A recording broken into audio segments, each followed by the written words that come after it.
할렐루야. 2024년 하나님 우리에게 새해를 선물해 주셨습니다. 여러분 새해 복 많이 받으시고 올 한 해도 하늘의 놀라운 축복이 여러분의 인생에 임하기를 간절히 축원합니다. 제가 우리 교회를 목회하면서부터 저는 5년의 계획을 세워 교회를 지금까지 이끌어왔습니다.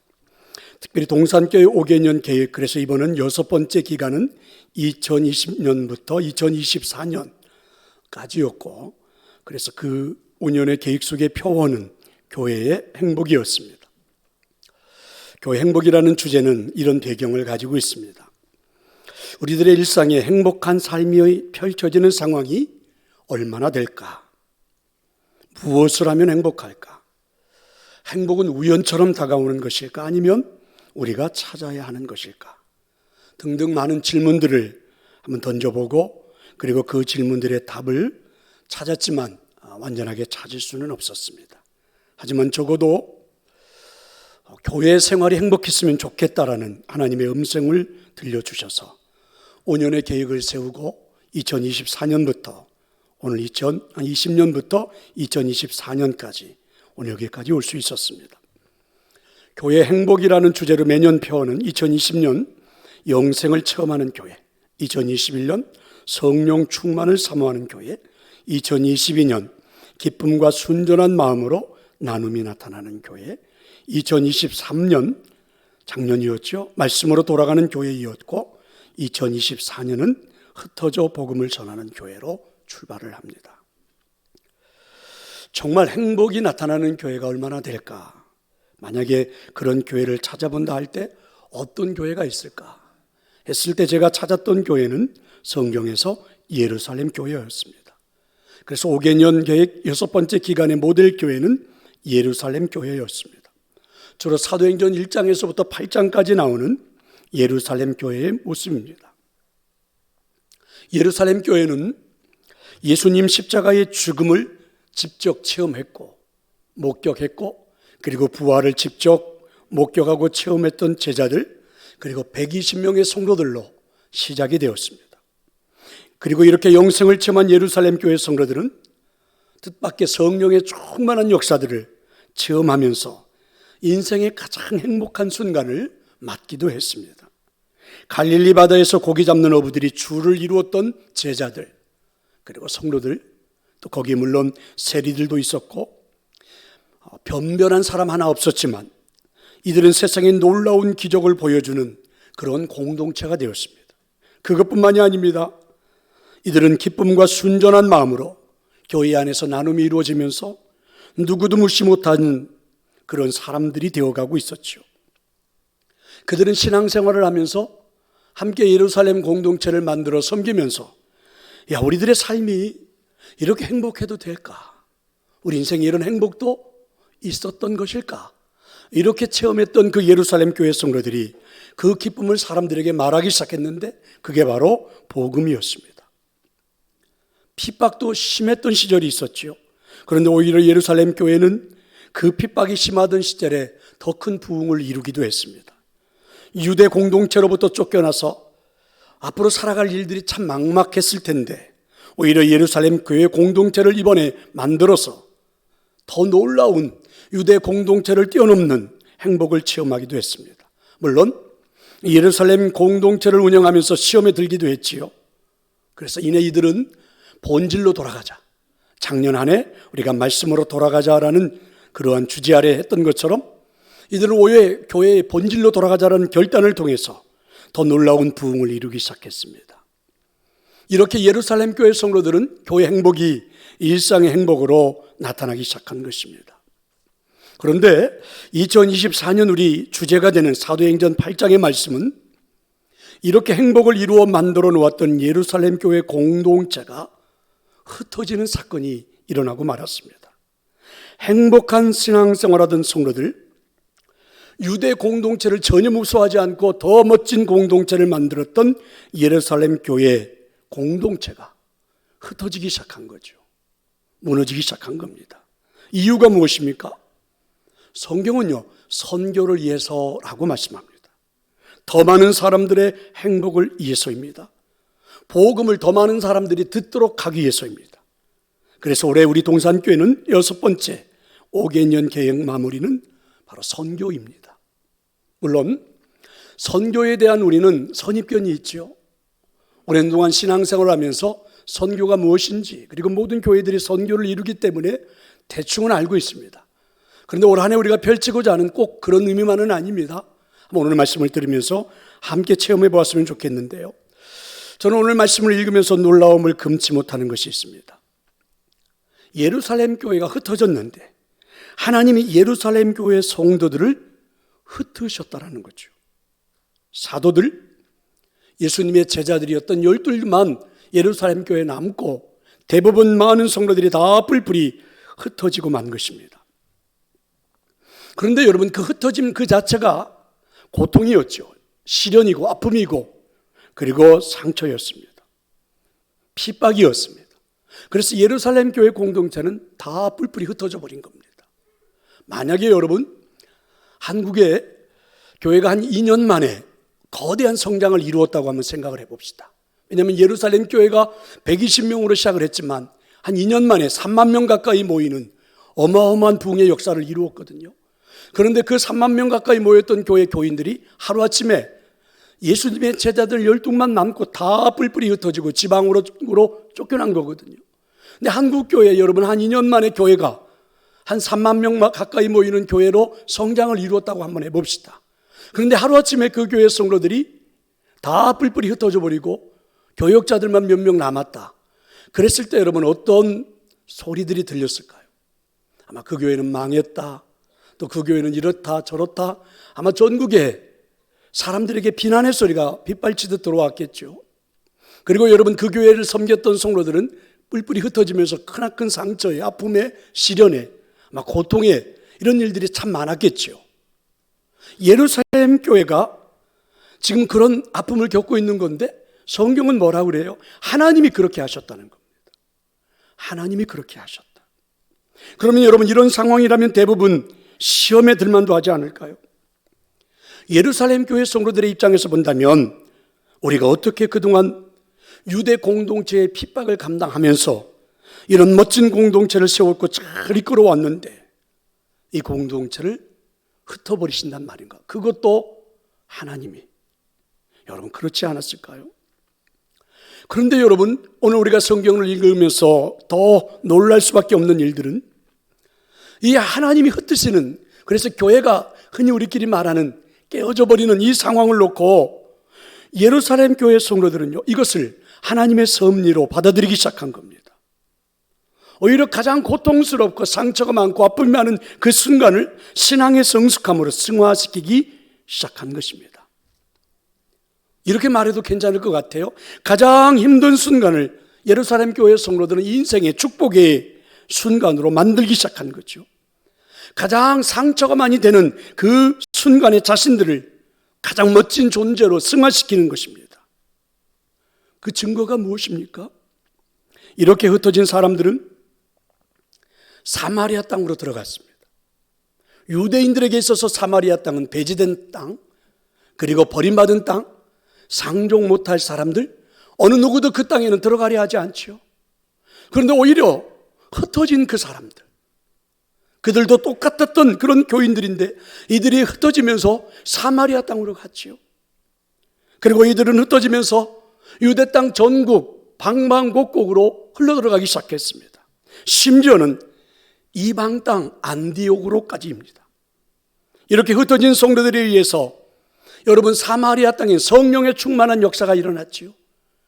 빌립이라는 7명의 제자 중에 하나였던 이분을 통해서 여러분, 베드로가, 그리고 요한이, 그리고 그곳에서 에디오피아 네시에게 복음이 전해지는, 그리고 아프리카 땅에까지 복음이 전해질 수 있는 전진 기지가 되고, 오히려 여러분, 이방 땅으로 흩어졌던 이 안디옥 교회에는 교회가 세워지고 이방 선교의 전진 기지가 되어서 아시아, 유럽으로, 전 세계로 복음이 전파되는 역사가 일어난 것입니다.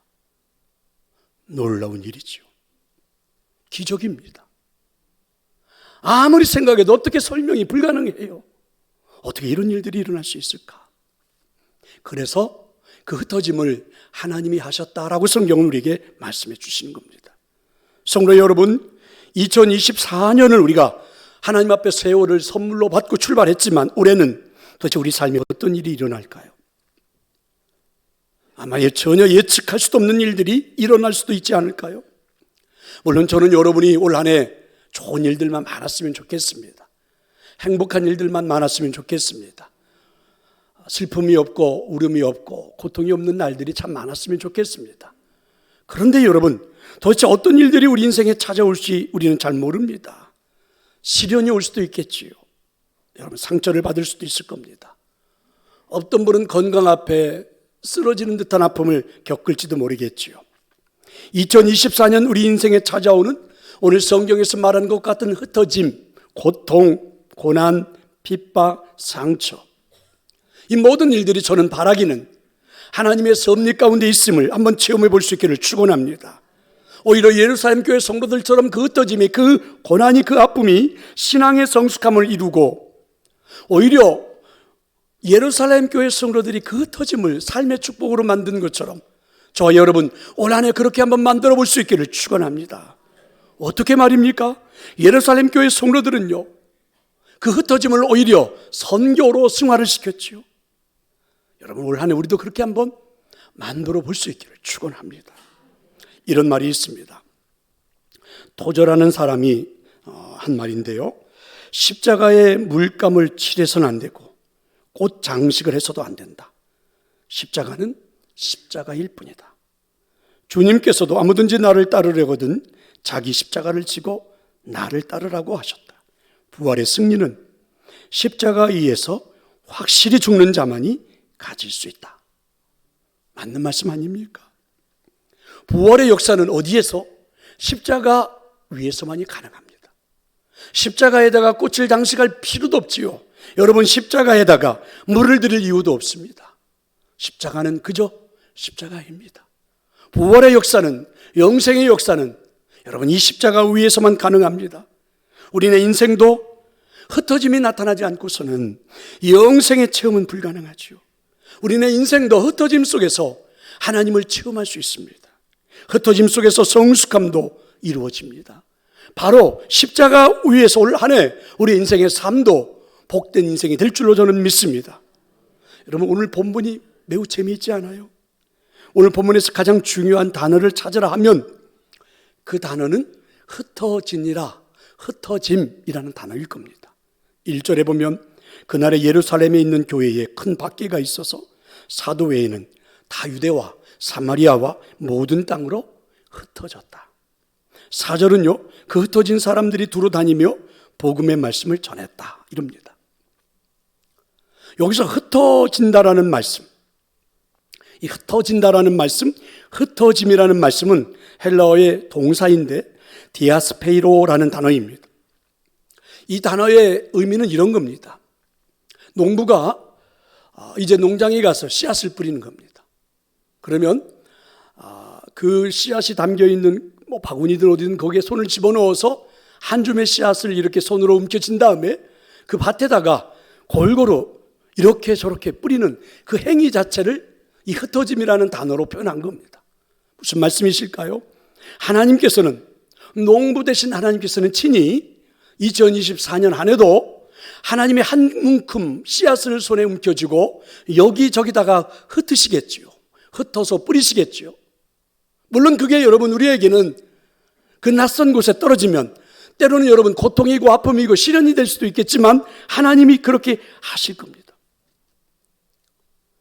어느 선교신학자는 이런 말을 했습니다. 교회 공동체가 사도행전 1장 8절의 말씀을 순종하지 않으면 하나님은 사도행전 8장 1절의 말씀을 실행하신다. 여러분, 이런 건 아주 멋진 말인데 한번 기록해 놓아도 좋지 않을까? 한번 이렇게 써놓아도 좋지 않을까? 멋지지 않아요? 사도행전 1장 8절의 말씀에 순종하지 않으면 8장 1절의 말씀으로 하나님이 실행하신다. 무슨 말씀입니까? 사도행전 1장 8절의 말씀은 하나님께서 우리에게 부탁하신 절대 명령, 대유임 명령, 이렇게 말하죠. 오직 성령이 너희에게 임하시면 너희가 권능을 받고 예루살렘과 온 유대와 사마리아와 땅끝까지 이르러 내 증인이 되리라 하시니라. 이게 말씀이죠. 그런데 만약에 이 명령에 순종하지 않으면 사도행전 오늘 우리가 읽었던 8장 1절의 말씀처럼 하나님의 흩으심을 경험하게 된다는 거죠. 그날에 예루살렘에 있는 교회에 큰 박해가 있어 사도 외에는 다 유대와 사마리아와 모든 땅으로 흩어지니라. 그렇습니다. 그러면 어느 날 갑자기 우리 인생의 고난이 찾아왔다면, 내가 살아가는 일상의 삶의 마당의 고난이 찾아왔다면 반드시 우리들이 한번 기억해 봐야 합니다. 고난에도 뜻이 있다는 사실입니다. 고난은 섭리를 실현하는 무대라는 사실을 말입니다. 하나님을 사랑하는 자, 곧 그 뜻대로 부르심을 입은 자들에게는 모든 것이 반드시 합력하여 선을 이룬다는 사실을 말입니다. 그리고 베드로전서 4장 12절 13절의 말씀을 기억해야 합니다. 사랑하는 자들아, 너희를 연단하려고는 불시험을 이상한 일 당하는 것 같이 이상히 여기지 말고 오히려 너희가 그리스도의 고난에 참여하는 것으로 즐거워하라.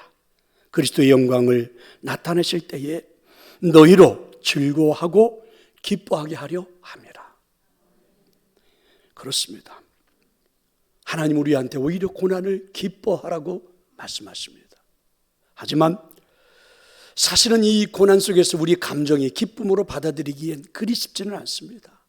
성도 여러분, 여러분의 감정적으로 찾아온 인생의 시련을 여러분 기쁨으로 받아들이기 정말 어렵다면 우리 한번 의지적으로라도 도전해 보면 어떻습니까? 감정적으로 그게 잘 되지 않는다면 여러분의 의지만이라도 오히려 고난은 하나님의 섭리를 실현하는 무대라 이렇게 생각하고 한번 시도해 보시면 어떻습니까?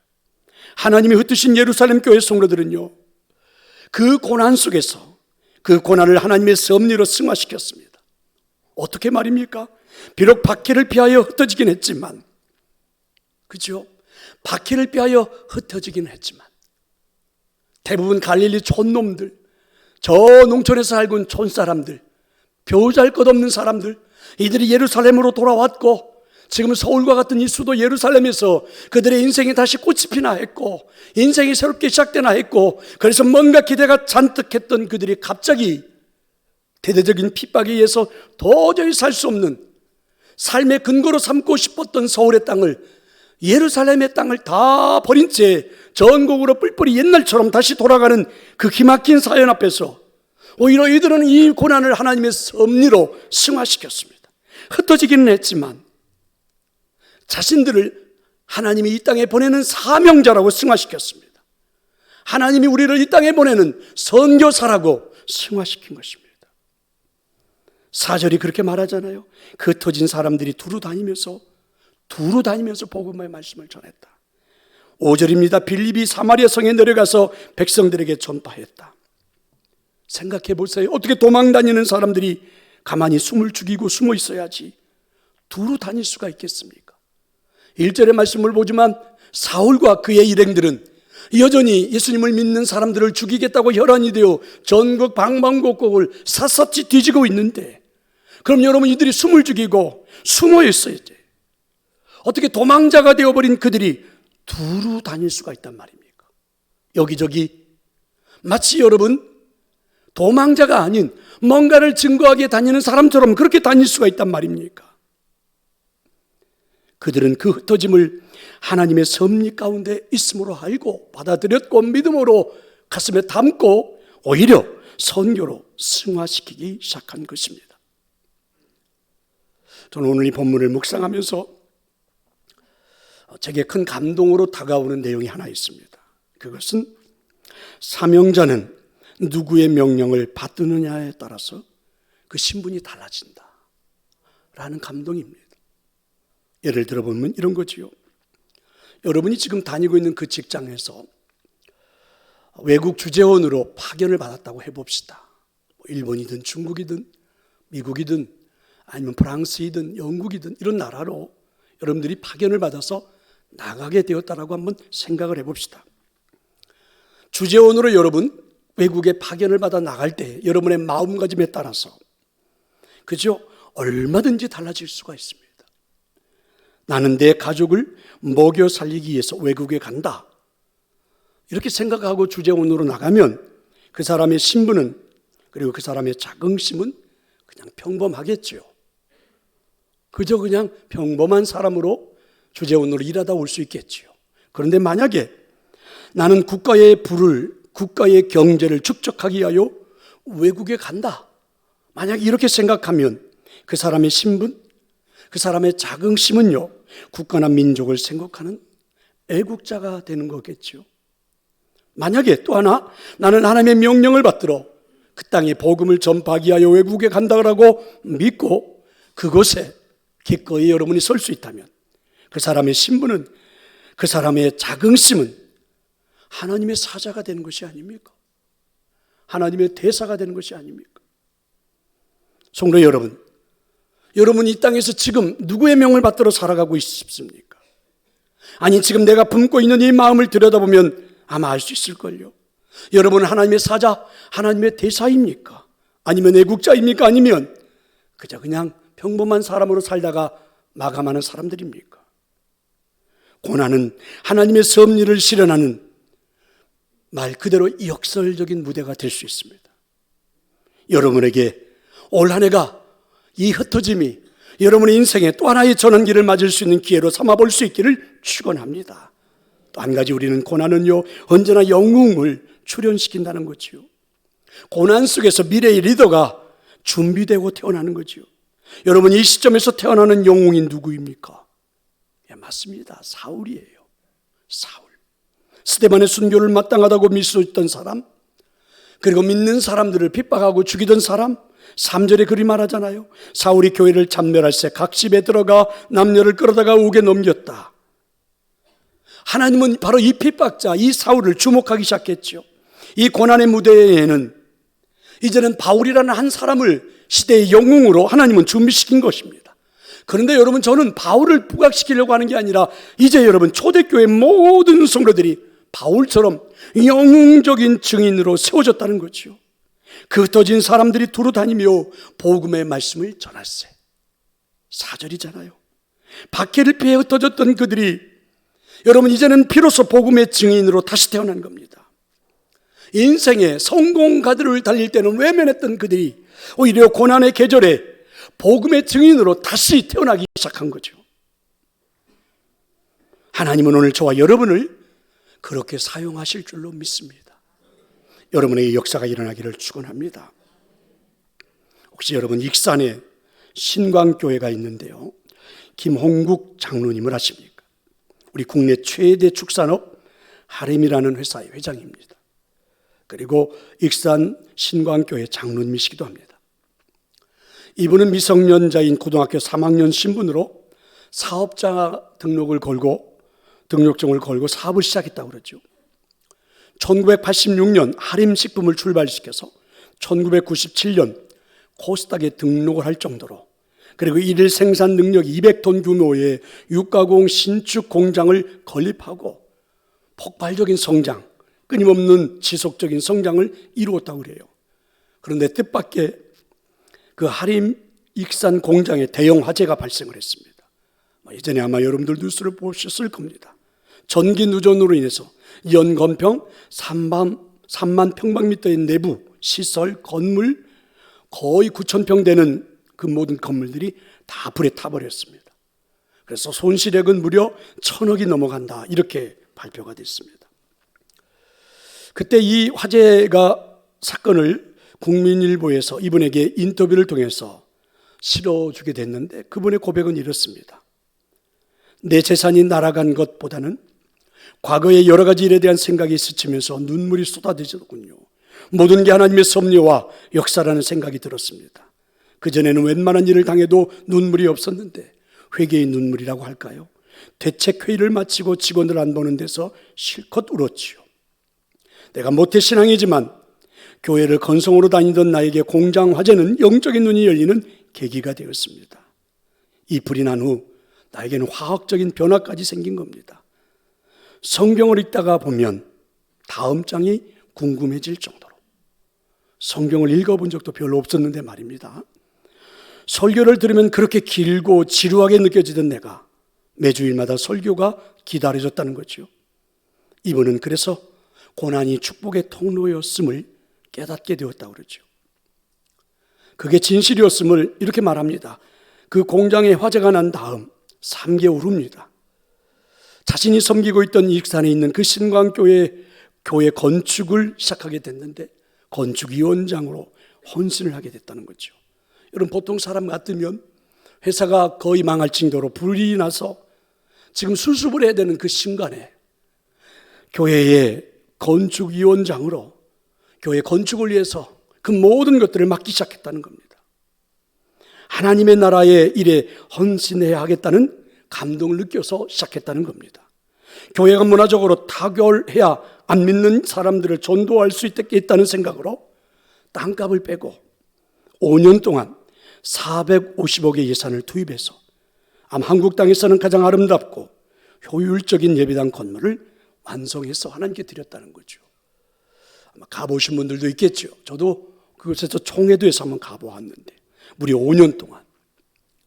그리고 여러분, 정말 저렇게 지방에 멋진 교회를 건축할 수 있을까 할 정도로 자신의 공장이 화재가 나요 수습을 해야 되는 그 순간에 무려 그것도 5년 동안 그렇게 사역을 했던 겁니다. 그 뒤로 이 회사는 어떻게 되었을까요? 닭, 오리, 돼지고기 사료 부문에서 국내 점유율 제1위로 떠오르게 되었고, 그리고 25개의 계열사들이 대부분이 매출들이 다 배로 뛸 정도로 역사를 이루었다고 그러죠. 이분은 이렇게 고백을 했습니다. 성경을 보면 아브라함과 야곱, 이삭 모두 고생을 했는데 하나님의 말씀 안에 살면 고난도, 그래서 이분들을 보면서 축복이라는 것을 알게 되었다. 인간적으로 볼 때 고생이지만 하나님의 관점에서는 축복이라는 것을 깨닫자 계속해서 도전할 수 있었고 모험할 수 있었고, 그래서 도전하고 모험하는 것이 전혀 두렵지 않게 되었노라고 고백을 했습니다. 익산에 있는 이 하림공장 식당벽에는요, 찬송가 가사 일부를 서예 글씨로 그렇게 써서 액자로 잘 걸려있다고 그러죠. 이 풍랑 인하여 더 빨리 갑니다. 찬송가 373장 고요한 바다로의 한 구절입니다.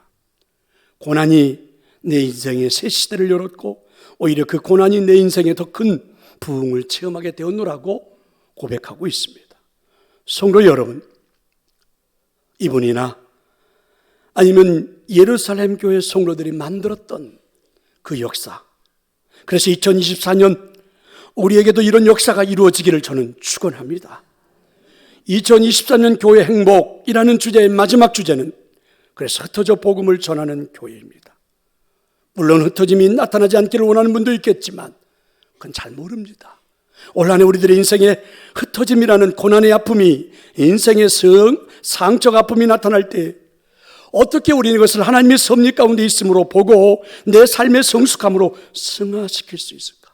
만약에 예루살렘 교회 성도들처럼 오히려 흩어짐을 내가 선교사가 되었다고 승화시켰던 것처럼 우리가 감당할 수가 있다면 여러분, 우리가 얼마나 행복한 삶을 살아낼 수 있을까요? 이제 그 일을 시작하는 것입니다. 저는 여러분이 할 수 있을 것이라고 믿습니다. 도대체 어떤 일이 올 한해 내게 펼쳐질까요?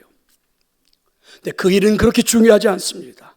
여러분, 어떤 일이든지 간에 오늘 하나님 주셨던 이 말씀처럼 흩어짐을 복음으로 승화시키는, 여러분 오히려 흩어짐이 믿음으로 승화시켜 지어지는 역사가 일어나기를 축원합니다. 반드시 한 해 여러분의 인생에 더 멋진 일들로 예루살렘 교회 성도들보다 더 멋지게 하늘의 역사를 만들어낼 줄 알고 저는 확신합니다. 올 한 해가 그런 믿음의 역사가 일어나기를 축원합니다.